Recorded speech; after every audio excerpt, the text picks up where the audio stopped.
Hey guys, today we're going to be ranking the post-regeneration stories, and I do want to clarify that this will be uh, my favorite regeneration stories, not necessarily the best regeneration stories, because post-regeneration stories, because I do think there's a difference between ranking your what you think are the best post-regeneration stories or any kind of story, and then favorite stories. If I was ranking them the best, that would be objective. If I'm ranking them my favorites, then it's subjective. So this will be me putting from least to best my personal order of favorite post regeneration stories. And it will just be a post regeneration story. There won't be one for Hartnell. There won't be one for Eccleston, for example, because they don't really have post regeneration stories that we're aware of, at least currently when making this video. So I believe we have 11 of these to get through, starting at number 11 with the Twin Dilemma. Ugh, this one's terrible. This one deserves its very bad reputation. I don't understand why people try to defend it. I mean, there are a couple good things in it. I like the fact that the Doctor runs into one of his old friends. I like the fact that his friend is very helpful in resolving the issue at the end and stopping the final boss. And I do like the brief little bit we have Colin Baker running around in Davison's outfit, because I do love seeing a new Doctor still wearing his previous incarnation's clothes. I always think that's pretty cool in a post-regeneration story. But most of it's bad. I mean, the Sixth Doctor's so arrogant and annoying and irksome in this story. It's a terrible way to end the season. They should have just ended the season with Caves of Androzani, but instead they end with this story, and it leaves such a bad taste in your mouth, especially that line at the end, "Like it or not, I am the Doctor." Ugh, it's such a put-all. The twins in the episode, these kids can't act. They seem so wooden, at least from what I'm remembering. I haven't watched it in forever. I own it on DVD, but it's garbage. And then the way he treats Perry in it, and when he tries to strangle Perry, I mean, it's just awful. Awful, awful, awful. Number 10 on the list is The Woman Who Fell to Earth. I just find this one uninteresting. The 13th Doctor doesn't do anything really memorable in this to me. I love the fact she's running around in Capaldi's outfit a little bit. I love the scene when she builds her screwdriver. I like the fact she just kind of has to build like a do-it-yourself screwdriver deal here, that she builds it from the spoons and the alien tech. That's pretty cool. I enjoyed that scene, and I love the way she smiles at a spoon. That's adorable. But I don't really connect with a lot of the companions here. I liked Grace a lot, and I liked Bradley Walsh's character, Graham, a lot. But I didn't really connect with Ryan or Yaz much in this first episode. Although I did like that Ryan has the little balancing problem. And I can understand I have really bad hand-eye coordination, and I understand the frustrations that go along with that. So it's kind of neat to see that. I found the villain very boring. I did love the Tim Shaw joke. I did enjoy that. But I found just the villain boring, uninteresting. And the Doctor screws up here when she sends him away, because then she has to deal with him in an even bigger way in the season finale. So she fails. I think in her first story, she fails, basically. I don't care for this one. It doesn't do much for me. Number 9 on the list is The Crispin Invasion. Like, the last 10 or 15 minutes of this episode is great. Pretty much everything from when Tennant actually wakes up and opens the TARDIS doors is great. I love him talking to the Sycorax. I love his little jokes about regeneration there and wanting to be Ginger. I love the sword fight. I love how he deals with Harriet Jones. I love the whole scene with him getting his new clothes and talking to Rose. It is gonna be fantastic. That part's great, but everything up to that I don't really care for. It's nice seeing him in Eccleston's clothes for a brief second. And then the scene when he's barely awake and Jackie won't let him talk. He's like, "I need you to be quiet." That's kind of funny, but most of the episode's just boring. If I wanted to watch it, I'd just skip to the last 15 minutes of it. It's just, I don't like episodes when the post-regeneration trauma just waylays the Doctor for most of the story. I don't care for that at all. Number 8 on the list is Time in the Ronnie. People were wondering when we were going to get to this one. It's not good, but I still like it more than some people seem to. The regeneration is actually not bad, considering they didn't have Colin. They had to work with what they had. I actually like the fact there isn't a regeneration effect on his face, because we really don't get that in Classic Who. So that little bit of energy that's going on his face when he's rolled over, making it look like he's partway through the regeneration, explains kind of why it looks like McCoy's face to me. I actually like that better than most people, I think. I like that he spends a good bit of the episode in Colin's clothes. That's neat. I enjoyed that. I like the Tetrabats or whatever they're called. I love their design. I think that's a really good costume. Some of the special effects are really good. That little ball that traps people in it and spins them all over is a really neat effect. It's actually really impressive. I love the new series credits that are introduced here. I think they're really good for their time. I know they look dated now, but I thought they were really good for their time. The opening scene when the TARDIS is getting hit by the lasers, I think that was pretty good effects for the time. They look very dated now, and I really wished on the season 24 box set, I wish they had redone the effects for that. I was kind of hoping they would. I'm a little disappointed they're not. And the little bees, those little green dots, I think they're supposed to be bees, look terrible. That looks really, really bad. The Ronnie here dressed up as Mel is kind of silly.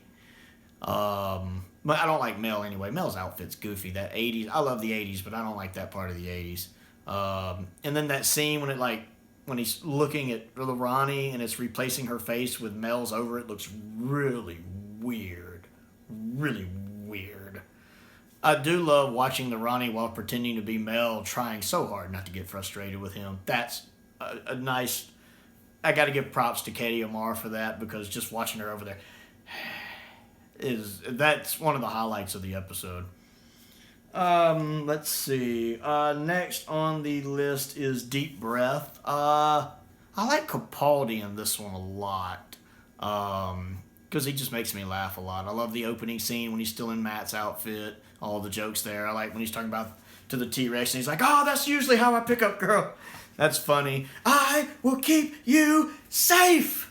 That whole part whenever he's talking to the T-Rex, to me, that's pretty hilarious. And when he first wakes up, and he's like, "Look, door, not me. Window, me." And that bit when he's talking to her about, reaching minds with the Silurium, Madame Vastra. "It'll be like dropping a piano on your head. Please be gentle. Piano." And he passes out. So there's a lot of Capaldi I like in this one. And then when he actually, toward the end, when he's more serious Capaldi like he is in Season 8, he's really effective here. You really don't know what to expect from this Doctor. Like when he's talking to the little clock guy, the lead one, at the end, and they're having their conversation about who's lying and who's not. That's a really intense scene. You don't know what to expect from this new, darker Doctor. I like bringing back the kind of clock people from like the Girl in the Fireplace. I think it's a neat little spin on them. I always love that sound they make, that tick, tick, tick, tick, tick, tick, tick. I always really like that. It has a nice kind of creepy touch to it. The problem with this episode is Clara, because Clara doesn't make sense. It doesn't make sense why she would be uncomfortable with a new Doctor. Because of all the companions that should be willing to accept regeneration, it's Clara, because Clara has interacted with all of his previous incarnations, different versions of her. And then, even in Day of the Doctor, she had met previous versions. So she, more than any other companion, is well versed in his ability to change, and he has all these past incarnations. So she, more than anyone, should be able to adjust to him changing. I feel like they did that just so they could cram in that cameo at the end, which I love, by the way. It's a great cameo. I love it. But it feels like they did that just as they made her like that, and why she's not sure why she can stay with him and not happy he's changed, simply because they wanted her to get to that endpoint so they could have the cameo. And it kind of detracts from the episode for me. Next on the list at number 6 is the TV movie, which is a post-regeneration story. I really enjoy it. I love the beginning part with Sylvester. I don't really like the way he goes out. That's a terrible ending for the 7th Doctor. But, once he's McGann, I like what's going on. It's a very flawed story. I love the camera work. There's no other Doctor Who story that looks like the TV movie, for better or for worse. It's very unique in its own own thing. But I enjoy it. I like Grace. Eric Roberts as the Master, I like, depending on which part of the movie we're talking about. Parts of the movie he's really good as the Master. By the end, he's gotten a little silly with it, which could have been the director's fault. But I absolutely love McGann here.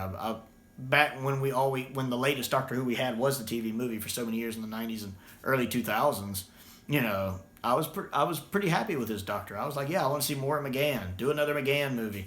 So he's really good here. He's really, really good. Next on the list at number 5 is Spearhead from Space. And yes, this is probably lower than some people would have it, and objectively, it deserves to be higher. If I was doing the best of it, it would be higher. I like this one. It's really good. It's really tight. There's not a lot of flaws. It does... A post-regeneration story a lot of times has the job of being a jumping on point. And Spearhead from Space does that really, really well. The first Doctor Who episode with the third Doctor, the first Doctor Who episode of the 70s, the first Doctor Who episode in color, and the first Doctor Who episode that had to introduce a whole new format to the show with the Exiled Earth unit-based stories. And it nails every single one of these. John's in the bed a little bit at the beginning, but not overly long in the story, and the story's not super overly long, it's just a 4-parter. I do find the scene when he's trying to get away in the wheelchair at the beginning of part 1 or part 2 a little silly, won't lie. But other than that, I really enjoy the story. I like the third Doctor. That little scene when he's doing this with the eyebrows is a little silly too. But I do love John in the story, that bit about, well, you're looking for a pass? Yeah, well, I haven't got one. Well, don't just stand there. Turn around and come. I love that. I absolutely love him in that. I love his interactions with Liz. I love Liz. She's great in this. Carolyn John is wonderful. It's nice to see the Brigadier back. We're establishing this nice unit family, the nice Season 7 family that I really like. Spearhead has a great story. It's a wonderful introduction to the Autons, who I think are a fantastic Doctor Who villain, sorely underused in the modern series, although I was happy that they came back in rows. And I really liked it. It's a great story. And I've never got to see the Blu-ray of it. I'm looking forward to seeing that whenever they get the Season 7 box set out. I've got it on DVD, but I really want to see that HD true Blu-ray visuals of it. Next on the list, and this was probably placed a lot higher than a lot of people would place it, is Castrovalva. I just personally have a soft spot for this one. It's my third favorite Peter Davison story after Caves and the Five Doctors. I like this one a lot. It's one of the first ones I had on DVD because I bought it in a box set that had all three of the episodes that make up that trilogy. Castrovalva has to do a lot. It has to introduce a new Doctor. It has to introduce the Doctor that's replacing Tom Baker. And it also has to act as the end of a trilogy, basically. And I think it does it pretty well. I like Castrovalva. It's a nice introduction to the Fifth Doctor. He's still running around in Tom's outfit for a little bit, which I like. I love the parts when he's acting like his previous incarnations. I think he nails that really well, especially the first two Doctors.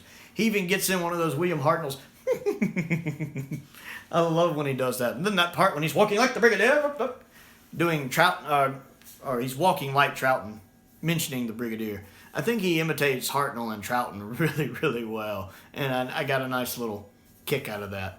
I'm not as too keen on the companions that travel with him. I like Tegan a lot. I don't really care for Adric or Nyssa, but I like Tegan a lot. I like the idea of Castrovalva and what's actually behind it, and the fact that the people who live there aren't even aware of what's going on. And I love the reveal of the Master at the end, because I didn't see that coming the first time I watched it. Anthony Ainley did such a good job in this story that I was completely caught off guard and said, I should have seen that. I didn't see that. And I really love the special edition on the Season 19 box set, because really the only complaint I had was the special effects didn't quite measure up to the story, but the special edition, they do a lot better, looks a lot better, especially the scenes when you see Castrovalva at all the different angles. But it's really good. I think I like it better than most people, but I think it's a really good post-regeneration story. Moving up to number 3 on the list, and we have Power of the Daleks. Now, objectively, I think Power of the Daleks can be an argument for number 1. There are 2 stories on this list that I think objectively you could argue for the number 1 spot. Well, 3 really, Spearhead being one too. I could see somebody arguing Spearhead. But Power definitely, because Power had a lot it had to do, because it also had to introduce a new Doctor, but it had, for the first time, it had to introduce a new Doctor. This whole regeneration thing was a new concept. Would people accept someone so drastically different stepping into this role and taking over the show? It really is a testament to how well this story is done and how amazing of an actor Patrick Troughton was. And he nails it. I absolutely love this story. It's 6 parts and it never drags. And it has this slow building tension. It's one of those stories where the Doctor knows more than the people around him, and us as the audience know more than the people around him. Because a lot of these people think they can control the Daleks, use the Daleks. At the beginning they're trying to figure out what the Daleks are, whereas in the Doctor already knows they're bad and that these people are making a mistake, and us as the audience are sitting there going, "What are you doing? Don't go in there! No, don't turn them on, you idiot!" We know more. We know they're bad. So it's watching that unfold and the slow dawning of everybody else that these things are creepy and dangerous and they're going to kill you. And never is this more noticeable than with Lesterson. Lesterson starts out so smug and arrogant and sure he's right. The scientific mind. This basically his pet project, fixing the Daleks. And then as the story progresses, he realizes, no, wait, the Doctor was right. These things are dangerous, to the point where he's paranoid. He becomes increasingly paranoid and trying to warn people to listen to the Doctor. They're dangerous. And by the end of the story, he's pretty much just snapped. He's gone. His mind is broke. I am your servant. He's just, he's lost it. And that's a perfect example of pretty much what slowly is happening to everybody else in the story. Maybe not the snapping part, but the confident, arrogant to the other part. A lot of arrogant people in this story. Then outside of the Daleks, we also have the political power struggle going on. You have the main people who are in charge of the camp. Then you have the kind of rebels who want to take over the camp. Then you have the guy who's basically the second in command, but wants to be the leader, who's the leader of the rebels. But as soon as he becomes the leader of the main group, he wants to get rid of the rebels. He's very much an Emperor Palpatine. He's like a far less successful version of Emperor Palpatine. So you have all that political going on just with the humans in the base. And then you have the Daleks thrown in the mix, and the Daleks are great here. This is one of the best the Daleks have ever been.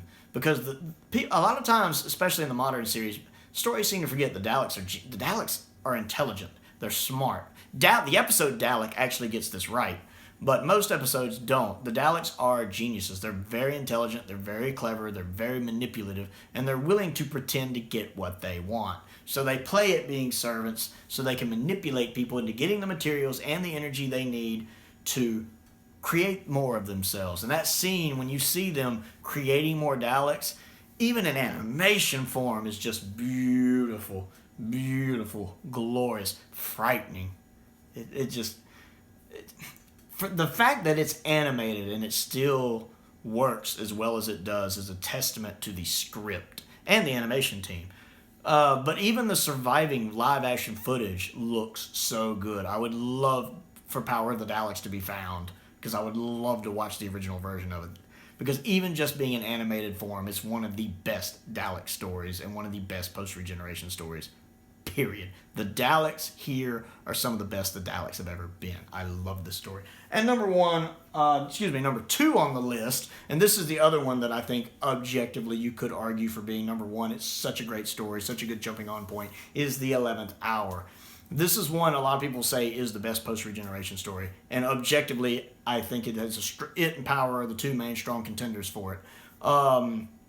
This is another one that works really well as a soft reboot and a great jumping on point. This is a great spot for people who've never seen the show to jump onto the show. You can tell the show got a nice increase in budget. The visuals look better. The cinematography looks better. Matt Smith is great as the Doctor. From that first moment his head pops out of the TARDIS, he is great. And that scene at the end when he's saying, "I'm the Doctor, basically run," is magnificent. And you feel this is a Doctor that you don't want to screw with. He really communicates that. For all his silliness, when Matt Smith wants to go dark, he can go dark. He can be a Doctor you don't want to mess with. It does a really good job of establishing the new Doctor, of establishing the new companion, giving us a nice introduction of Rory while we're at it, since he would come in later. There's a nice little nod to him. I love how it so quickly establishes Amy and the 11th Doctor having a relationship. That's a clever way to do it in one episode, with him running into her in her childhood and becoming such a part of her childhood that she has such a close connection to him by the end of the episode. That's really well done. And it does a good job, especially since you're having to bring in a new Doctor to replace Tennant, who is such a beloved Doctor. This episode does everything The villain is but the way it resolves the villain, the way it stops the villain is really good while setting up foreshadowing for stuff to come, and the way he stops the threat to the whole planet is really well done. The seeing the image of the previous Doctor's faces is a nice little shout out for us older fans who love seeing that. And the 11th Hour is objectively the best post-Regeneration story. But my number one is Robot, and that's purely subjective. I love this story. I've talked about I've talked before about how much I love Robot. I love Tom Baker, and Tom Baker nails it from the word go. From the first time you really see him fully awake, he is the Doctor. You may be a doctor, but I'm the Doctor. The definite article, you might say. And that whole bit when he's doing the jump rope with Harry and ends up tying him up, that's perfect. I absolutely love it. The scene when he's picking out his clothes, I love. I love Tom in this. Catterwell? You let her go with Catterwell? Oh, man. Sarah is great in this. I absolutely like her in this. The robot looks silly. It's obviously a man in a costume. It's obvious. Oh, I have killed my creator. I mean, it's very silly, very campy, but to me that makes it more endearing in this particular story. Now, naturally, the robot design's not as good as, say the creatures from Robots of Death, the robots from Robots of Death, which have this very timeless design that is aged really well, that even today looks good. The robot design in Robot looks very dated, very silly, but it just makes me love the story more. I showed a girl I was dating at the time this story, and she loved it. The robot was one of her favorite parts of it, and it used to be a little running joke between us talking about it, which is one of the reasons why I love the story as much as I do. I love the professor with the big poofy kind of mad scientist hair. It's a little over the top, but I love it. I love the little fake tank that's obviously a fake tank, supposed to be a real tank, the little model tank. It's a silly story, but it's good campy fun, and I love it. I absolutely love it. I love the scene at the end when he's talking to Harry, and he's talking about the TARDIS, and Harry's like, it's not really bigger on the inside, Doctor. That's impossible. He's like, we know that. He's like, we do? Yes. Do we? Yes. And that whole bit about, you wouldn't mind stepping inside just to prove it's an illusion, would you? Well, if you'd like. Oh, it would make me feel a lot better. I love that part. It's a fun scene. If you haven't seen Robot, give Robot a watch. I don't think it's objectively the best post-Regeneration story, but subjectively, for me personally, it's my favorite. I absolutely love it. So how about you? What are your favorite post-Regeneration stories? How would you rank them? What do you agree with on my list? What do you disagree with on my list? Comment down below and let me know what you think. I always love interacting with the people who watch my videos. Click the like button, click the subscribe button, click the bell for notifications. Check out my Patreon page. I have just started a Patreon page where you can help contribute to what I do. A lot of picking up the Doctor Who box sets does get a little pricey since I have to import them from the UK. And I also do a Star Wars channel. Check that out, Prowl1701, Prowl 1701, where I talk about all things Star Wars. Contributing to my Patreon page does help me get new lightsaber replicas for that channel. And the cool thing is if you do, you get to take part in polls I'll be conducting for reviews you want me to do or other content you might want me to do. The next lightsaber I pick will be decided by one of those polls. Also, you get to make video requests at certain tier levels for things you would like to hear me talk about. So, just if you're interested in that, a link to my Patreon page should be in the description. Anyway, most importantly, thank you for watching and stay safe out there.